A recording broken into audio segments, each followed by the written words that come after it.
actually, and you heard Chuck speak about the fundamental principles of the International Red Cross. This is the cornerstone. It is the basis of what we do. This isn't history. This is what we at Red Cross live daily. And I would invite you, please, if you have time afterwards. It is I learned quite a bit when we were doing this display. It's very interesting reading. I would invite you afterwards, if you have time, to stop back. Over your head are our heroes flags. This is our heroes hallway. These are flags that have been signed by various people who have supported us, whether as volunteers, financial donors, just being there when we needed them. But these have been signed by people, and we do one every year. We actually need to get our current one put up. Now, as we head into the health and safety room, I will say to you, the stories you're going to hear and the people that are going to speak to you today either are or have been volunteers with the Red Cross at some point. A lot of people don't realize Red Cross is the single largest volunteer organization in the entire world. 94% of everything we do is done by volunteers. So I'm going to ask you to follow me, and we'll come on into, but on any given month, on many days, this is set up for health and safety training, pretty much as it's set up now, just depending on what kind of class is being taught. In the community, in our surrounding community, we will train as many as 8,000 or more people a year. It's a lot of folks that are being touched by Red Cross health and safety classes. In this room, for businesses a lot of times that aren't available to have an on-site training, we offer this where they can come in and do their training here. We teach and train in things as varied as child and infant CPR, you heard the executive director say pet first aid, and we all love our puppies, so we all can understand that class. But even now, a wilderness training and babysitting. Tammy Forrester, who's going to talk to you a little bit about our health and safety. I've either used it, seen it, taught it, sold it. So I've dealt a lot with it, and I have seen its power. I've seen how it can save a life. I've seen how it can give you peace of mind to know that, yes, I have the knowledge to do that if I need to. And it started with me 19 years ago, March 19th, 1992. I lived in Nash County, and I was a pathetic pregnant woman. If it could go wrong, it went wrong with me. And so I was in the hospital a month, and then they took my little baby boy 6 weeks early.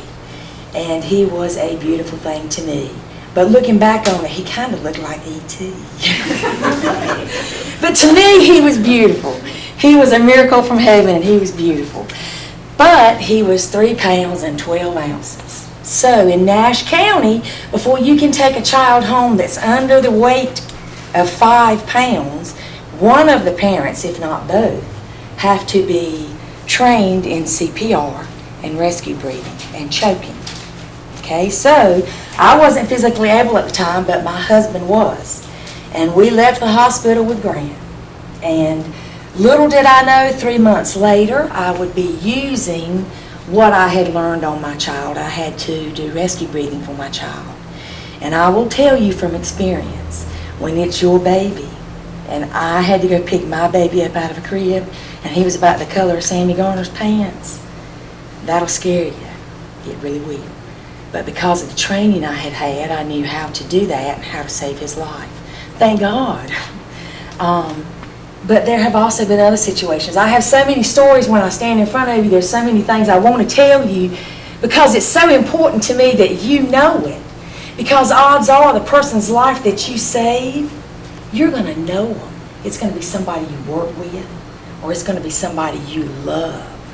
It's going to be a family member. Because it happens most of the time to people that you're with. So think about who you're with. I mean, really, could you do it if you had to? Would you be ready if you had to? The first time, after I did that for Grant, I went to work for a medical company, and I sold classes. But to sell them, you had to be an instructor, because when you sold them, you had to teach them. The first little girl I ever gave CPR to was 9 years old. Her name was Veronica. And the reason I know that is because when I came to the wreck, that I couldn't get around because her grandma and granddad were standing in the road trying to stop anybody they could. When I got to that wreck, as the first person, she was able to talk to me. But because of her injuries and her blood loss, within a matter of minutes, she was not alive, and I was giving CPR to this child that was just speaking to me. And it seemed like I gave it to her forever before an off-duty highway patrolman came up and assisted me. That little girl lived, and her grandmom and granddaddy sent me flowers on her year anniversary date. So it's a wonderful power. It's a wonderful thing to know that you have in your hands and in your head the capability to learn that skill to help somebody. Now I know some of you sitting here going to go, well, I'm just going to call the ambulance. That's great. That's great. But what I want you to know is you have 4 minutes of good oxygen time before you start losing brain cells in your body. So if you know this knowledge, then you can help that person and help them live a normal life, the same life that they lived before it. They have a better chance if you know this, okay? I'm not going to tell you that every time you do it, it works. Because I was in Olive Garden on New Year's Eve, and I heard that thud behind me, and then I heard all the hysteria that comes with me. Comes with it. Kind of comes with me too sometimes. But comes with that, and it was a man, and I had to do CPR on him. And I was not able to revive him. He had a massive heart attack, and he died. But I know that I did everything that I could do in my power because I had been trained. One that's closer to home for you, there's a man right here in this town. His name is Jimmy Fredericks. And I said I was going to stop saying his last name because I want to call him Jimi Hendrix. Jimmy Fredericks. He works worked for WorkSource East. His company saw the value in training their employees so that if anything happened, their employees could help one another, okay? Gloria is the young lady that he helped. She had a meeting with her supervisor, and on her way back that day, it was such a pretty day outside, she decided she'd take the long way around so she could see the pretty blue sky. And the piece of candy that she had in her mouth, as an adult, no, she wasn't a child, she wasn't running, she wasn't running with a sucker in her mouth, grown adult walking down the hall.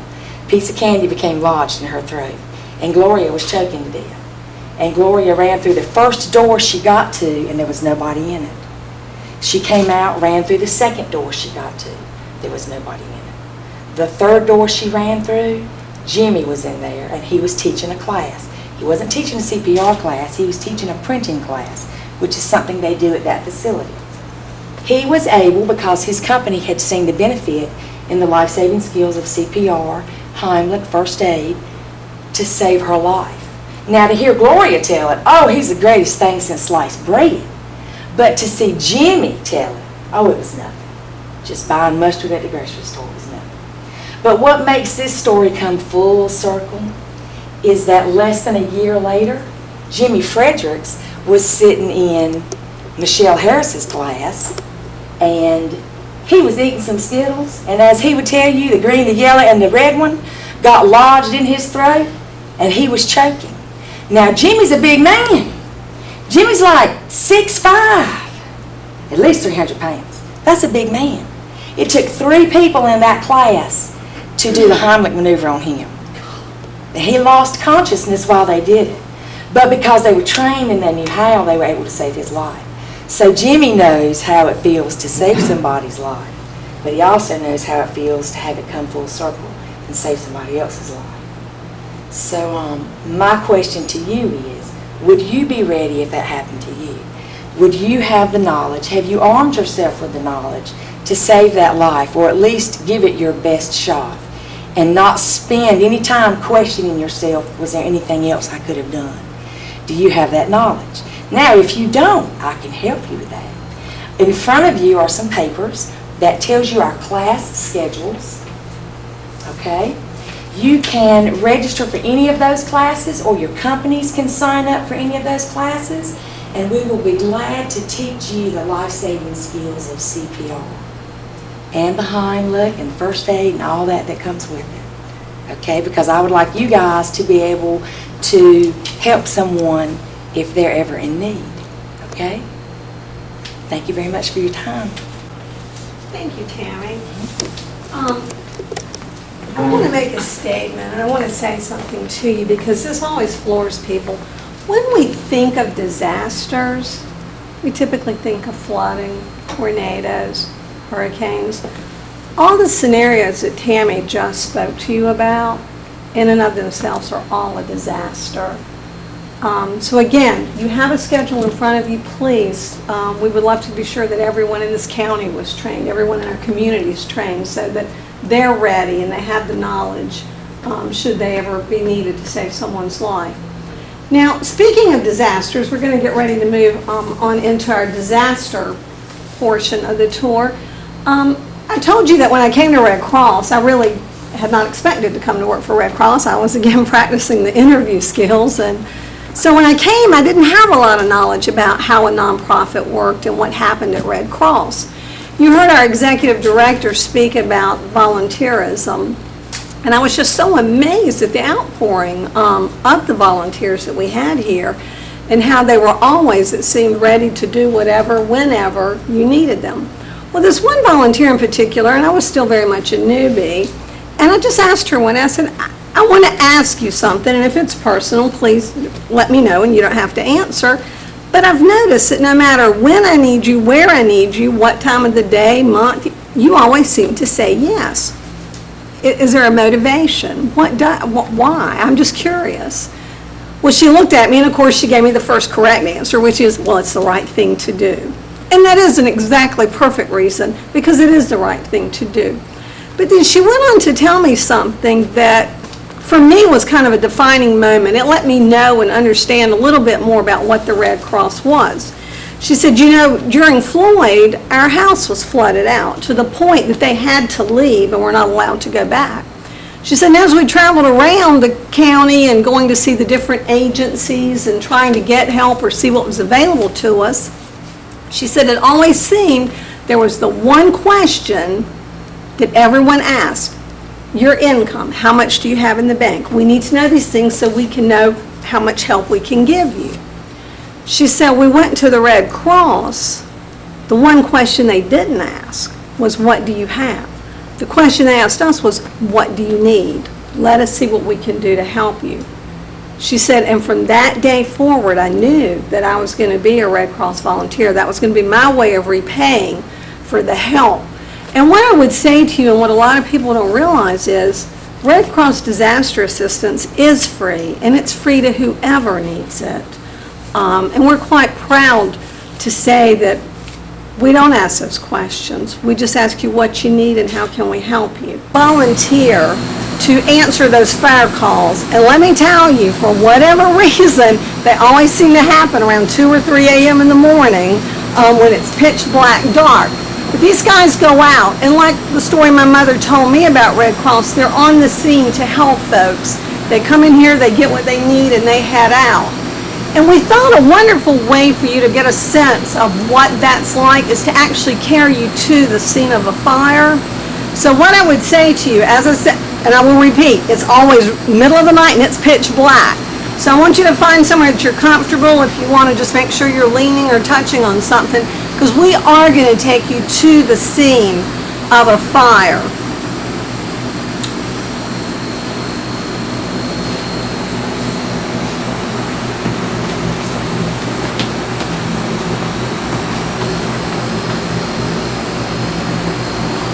Honey, wake up.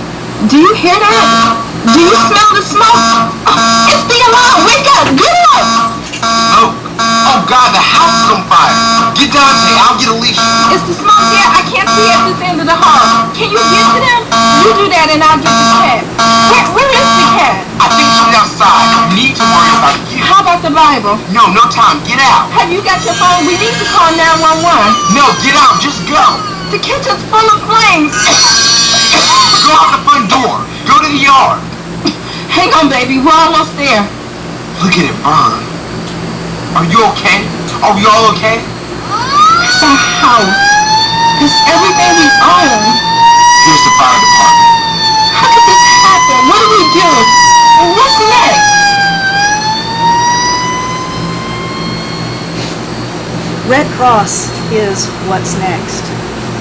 Whether it's that blanket or the teddy bear or the shoulder to cry on, if it's a place to sleep and those clothes that you couldn't take out with you, the replacement glasses and prescriptions, there's a Red Cross disaster volunteer for that. Mental health counseling, a simple cup of coffee and a sandwich. There's a Red Cross disaster volunteer for that. A disaster volunteer like me. Because every year in our community, hundreds of people look at the remains of their homes and seemingly their lives, and they see a mangled, wrecked pile like this. It's lost. And then they look up and they see a red vest like this. And they see that Red Cross. And they know they're not alone. Because the Red Cross means help and hope. Every week in our community. The biggest misconception about Red Cross is that we're a government agency. We're not. We never have been. We are chartered, it's mandated by Congress that we will answer when there's a disaster situation, and we'll give relief, and we'll give that relief at no charge to whoever needs it. But we're not a government agency. Like Tara said, all the things you see in there are because of the generosity of the people in the community, whether it's individuals, corporations, or organizations that support us. And I would end the disaster thing because I want you to know this. These folks that go out in the middle of the night and answer these fire calls, even in the middle of the day, they are such heroes. Last year, our DAT team in our community assisted, it was a little over 200 individuals with things like the comfort kits and the blankets and the basic needs to get somebody started back on the road to recovery after such a devastation.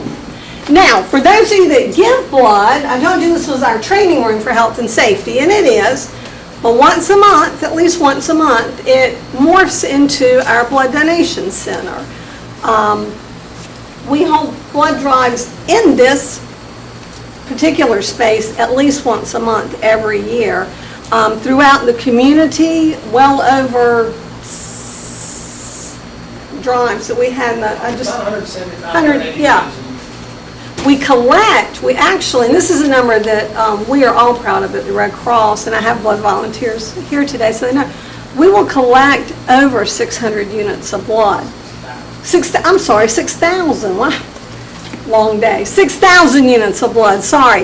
And that is an amazing number in and of itself, but when you figure that every unit of blood has a potential to save or help 3 lives, we take that 6,000 and multiply it by 3, and that puts us at 18,000 or more.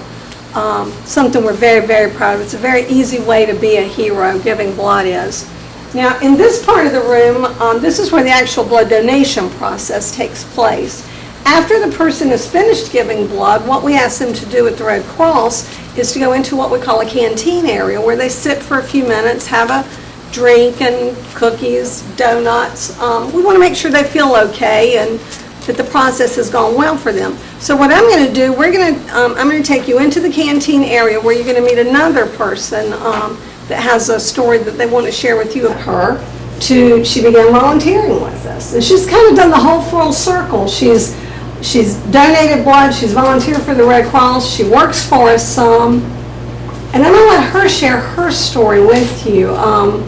Marion has met quite a few people and hears stories across the board about the importance of blood donations. And she's got a very special story she's going to share with you. Marion? Okay. I got involved with the Red Cross approximately 8 years ago. As Sammy said, I started out as a very reluctant blood donor. I didn't want to do it, but I was finally talked into it. And when I went to the church and gave blood for the first time, when I got in that chair and gave, it made me feel so good. I was literally hooked to the Red Cross. And I started at that point giving blood every 56 days if possible. Then I met Don Best at some blood drives, and he talked to me and convinced me to do some volunteering. So I went from being a blood donor to volunteering. And then when Don retired, I took his weekend blood drive position, working those drives, and continued to do other things. So I've been giving blood for a long time, and as Sammy said, I did it because it was the right thing to do. But that's pretty much was my reason, it was just, I felt like it was the right thing. Then December of 2009, the weekend of December 20th, my daughter and her family come home for the weekend for Christmas. They're from Virginia. And at that time, Wesley was 1.5 years old. Wesley was sick all day Saturday and just didn't know what was going on. So I went to Smithfield and did some Christmas shopping. They took Wesley to the emergency room. At that point, we just thought he had a little cold, didn't know, but he was running fever. They sent him home, said he had an allergic reaction to something.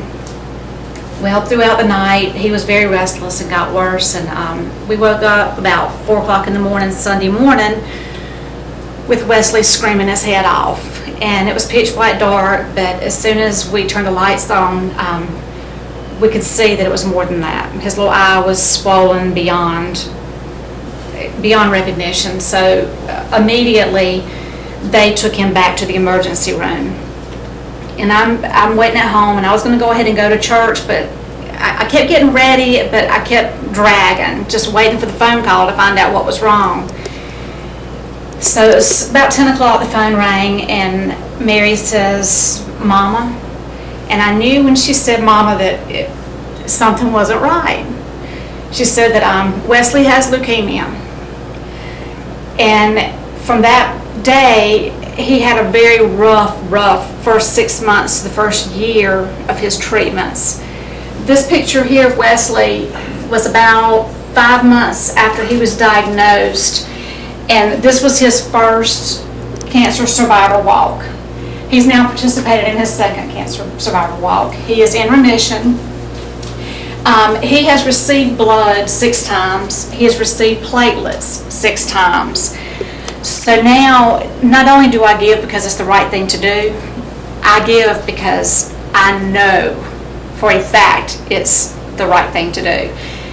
My blood can't help Wesley. I'm O positive. Wesley is O negative, but my blood will help somebody else's Wesley.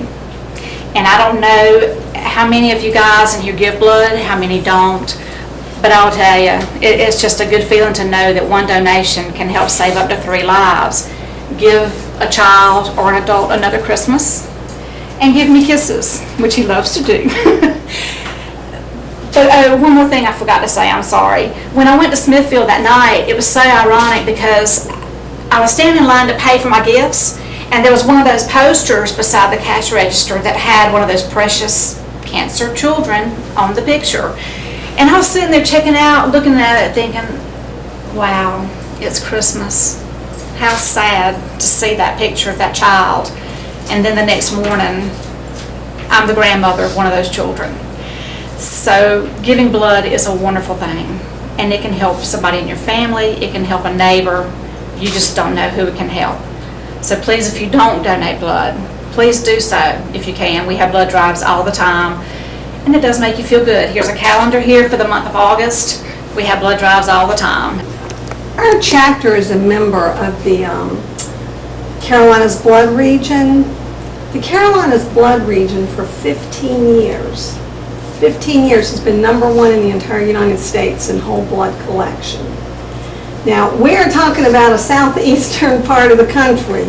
We've been #1 over areas like Chicago, New York, out in California. It's pretty amazing, and it speaks to the response of the citizens in supporting the blood programs. This past year, our chapter exceeded its collection goals. Again, something we're very proud of. We have a very loyal set of donors in our community. And like Marion said, I would say to you, if you've not given blood, and I think even Kate mentioned it up front, it really wasn't that bad once she went. She had thought it was a terrible thing. It is an easy thing to do. It's a very simple and easy way to be a hero to someone you may never meet or may never know, but then again, it could be for someone in your family, a coworker, or down the street. So we would ask for you to consider. We are actually under an appeal for blood too. Summer's one of the toughest times to collect blood.